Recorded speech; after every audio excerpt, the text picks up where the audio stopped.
Welcome to the hottest movie review on the internet today, the A-List Review. I am your host, the Game Changer, Wes Troop. And as you can tell, we are about to head right into the theater because, oh God, this week and next week and all of them in between, it's gonna be the A-List movie marathon, baby. Because I am catching up on movies, I am going to see new movies, I'm doing a little bit of everything. I'm gonna be at the theater for the next week and a half straight, I swear to God. So ladies and gentlemen, we're gonna kick off the festivities with heading back into the wizarding world. That's right, get your wands out. Because it's time for my review of Fantastic Beasts and Where to Find Them. Let's do it.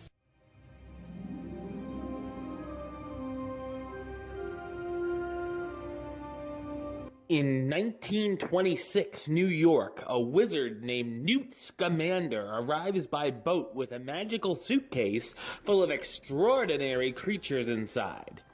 After accidentally switching cases with a wannabe baker at the bank, 3 of the creatures are let out of the case and escape into the city. Newt, along with a few new friends, go on a journey to capture the animals and end up in the middle of a predicament where an obscurus is wreaking havoc on the city.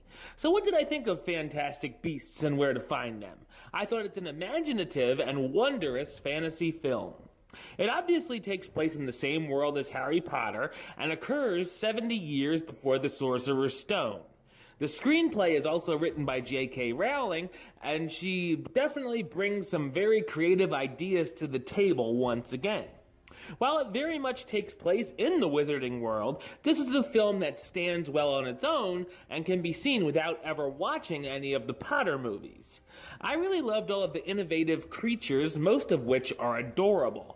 The relationship between Newt and his creatures is heartwarming, and he truly cares for them and wants to protect and nurture them.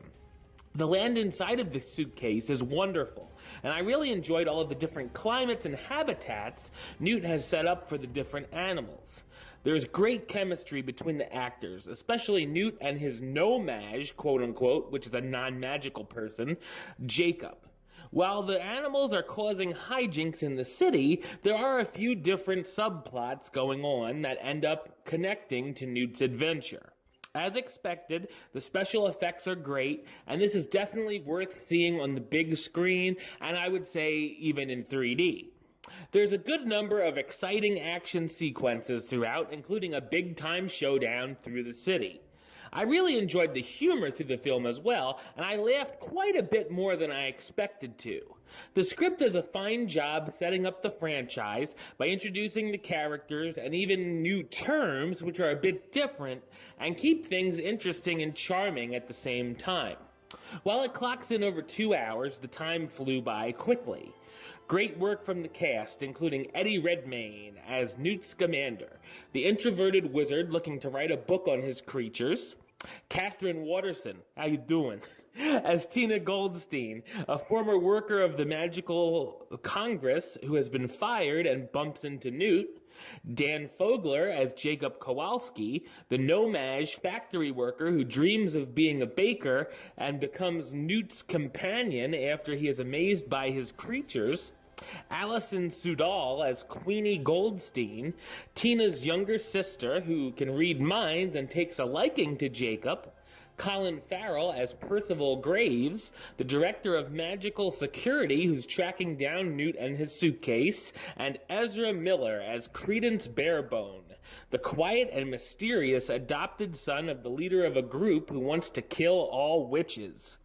Fantastic Beasts and Where to Find Them is a spectacular and fun adventure. I'll be intrigued to see the next chapter in this series.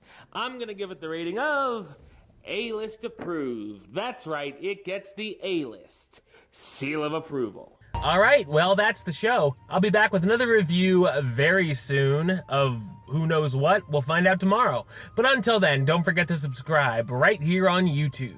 youtube.com/westside515.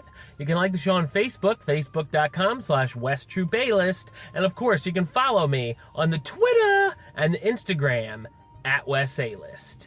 Until next time, troop out.